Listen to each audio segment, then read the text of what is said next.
ইনশাআল্লাহ মুক্তি তো তাদের আকাঙ্ক্ষার বাংলাদেশ আমরা দুর্নীতি মুক্ত করে ছাড়বো ইনশাআল্লাহ, মুক্ত করে ছাড়বো। আর সন্ত্রাস চাঁদাবাজি আমরা বাংলাদেশে হতে দেব না, এই আশাবাদ ব্যক্ত করছি। সম্মানিত ভাইরা, তারা সোনার বাংলা গড়তে চেয়েছিল, কিন্তু কোন রাজনৈতিক দলের কাছে সোনার মানুষ গঠন করার কোন পরিকল্পনা নাই। সুতরাং সোনার মানুষ ছাড়া সোনার বাংলা গড়া যায় না। আমি যে সমস্ত রাজনৈতিক দলের বন্ধুরা আছেন, আমি আপনাদেরকে অনুরোধ করব, একমাত্র মদিনার সনদ পরে সোনার মানুষ গড়তে।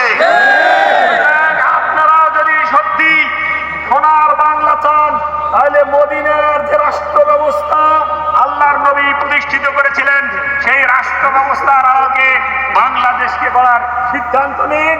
দেশের মানুষ আপনাদের সাথে থাকবে। সন্ত্রাস যদি করেন, চাঁদাবাজি যদি করেন, দুর্নীতি যদি করেন, তাহলে দুর্নীতিবাজদেরকে যেভাবে মানুষ ফেলে দিয়েছে, আপনাদেরকেও আগামী নির্বাচনে এদেশের মানুষ ছুড়ে ফেলে দেবে।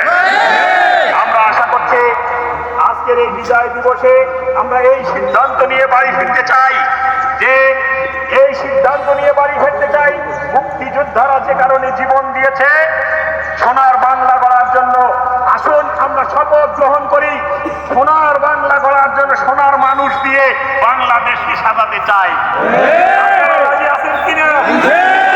সোনার মানুষ আছে বাংলাদেশ জামাত ইসলামীর সাথে? শামরুজ্জামান, এরা সোনার মানুষ ছিল। আল্লামা দেলোয়ার হোসেন খায়রি, তাদের দেখানো পথে বাংলাদেশকে আমরা এগিয়ে নিয়ে যেতে চাই।